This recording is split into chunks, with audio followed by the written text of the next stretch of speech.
Well, for the last 2 weeks, sunrise and sunset in Hobart has been marked by an eerie, echoing call. Vocalists broadcast throughout the city from 450 loudspeakers mounted on Hobart buildings and able to be heard for kilometres on a clear day. The sound installation, Siren Song, produced by Byron Scullen and Hannah Fox, reminds visitors and residents that despite the dark, the city of Hobart is about to become alive. It's the winter that we have all come to love. 2017 was the 5th year that Hobart has played host to Dark Mofo, the Museum of Old and New Art's Midwinter Festival. As the sun sets, the city is lit up by music, sound, art and lighting, with local producers showing off a winter feast of food to die for. Winter nights in Hobart are the longest nights in Australia, but while Dark Mofo was taking place, you would hardly notice. And the festival's impact is felt beyond the 10 days that it illuminates the city, literally. Former Prime Minister Paul Keating understood the rich social dividend of the arts. He said, "Culture creates wealth, culture employs, culture adds value. It makes an essential contribution to innovation, marketing and design. It attracts tourists and students. It is essential to our economic success. Nowhere is this more evident than Tasmania in midwinter." Dark Mofo engages 665 artists at 67 different events across 25 different Hobart venues. The festival employs over 1,000 people and brings at least 8,000 interstate and overseas visitors to our island every year. It is estimated to generate $50 million for the state's economy. Its contribution to Tasmanian culture is also of unique significance. Dark Mofo has cemented our state's reputation as a place of vibrant culture, a warm and welcoming haven in the depths of winter, and a place of unflinching commitment to artistic expression. It allows us to access a part of the city that we didn't even know about, experiences we haven't felt or at least had forgotten. In the words of its incredibly talented creative director, Lee Carmichael, Dark Mofo explores the full spectrum of human emotion, enabling a deeper understanding of the nature of existence. This festival is unique in its determination to foster that understanding, not only amongst those who actually attend it, but in every member of the community, every person in Hobart. Installations which command the whole city's attention have been a hallmark of Dark Mofo since its inception.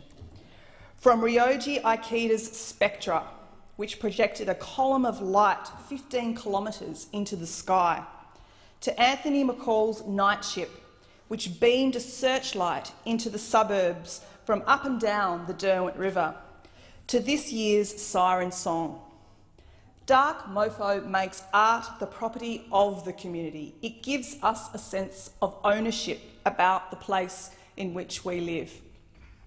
It is a catalyst for public reflection, for debate and discussion between friends, neighbours and strangers. It unites Tasmanians and visitors in admiration and in wonder. And in illuminating the city and igniting that discussion and debate around the state, Dark Mofo is a very visible testament to art's capacity to bring people together, to challenge us and to ask big questions of us. And it's unafraid to do that, and I love that about it. It demonstrates that culture and creativity form the fabric of understanding that binds communities and enriches lives, so many of which have been enriched during these last 2 weeks in Hobart.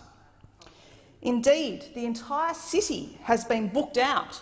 Hotels, restaurants and transport businesses all benefited from this festival.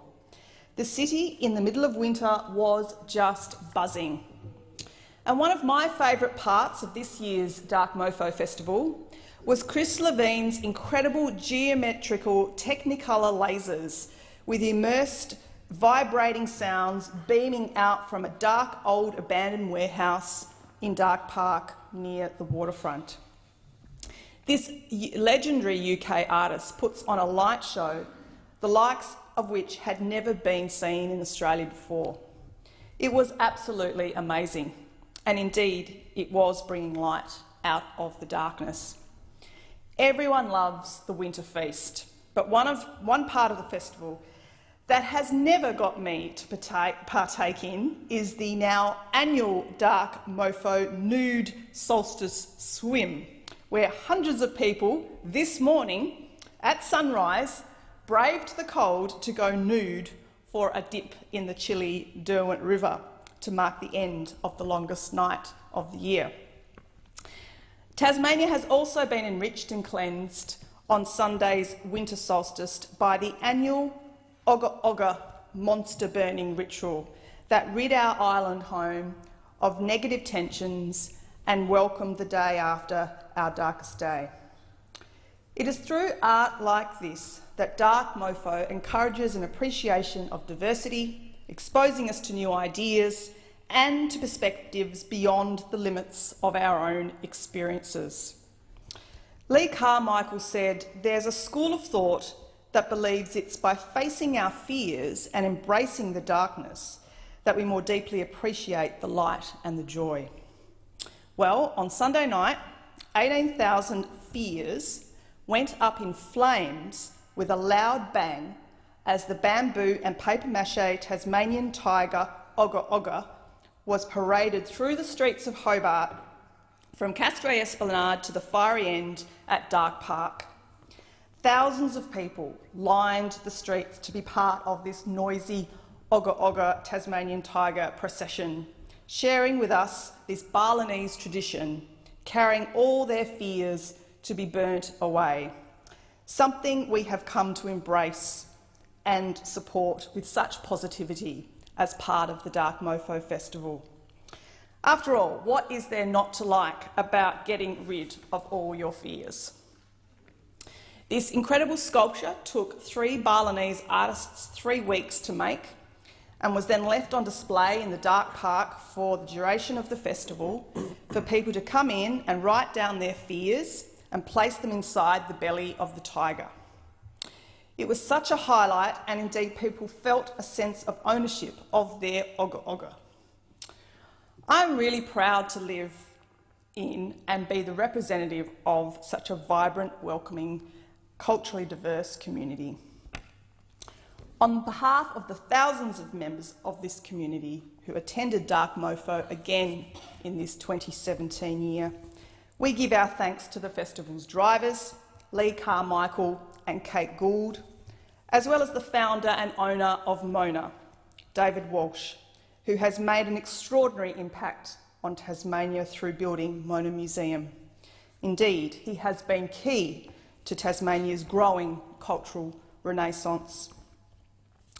I look forward to what the light coming out of the dark will look like next year, but one thing I know, if Lee and Kate have anything to do with it, it won't disappoint.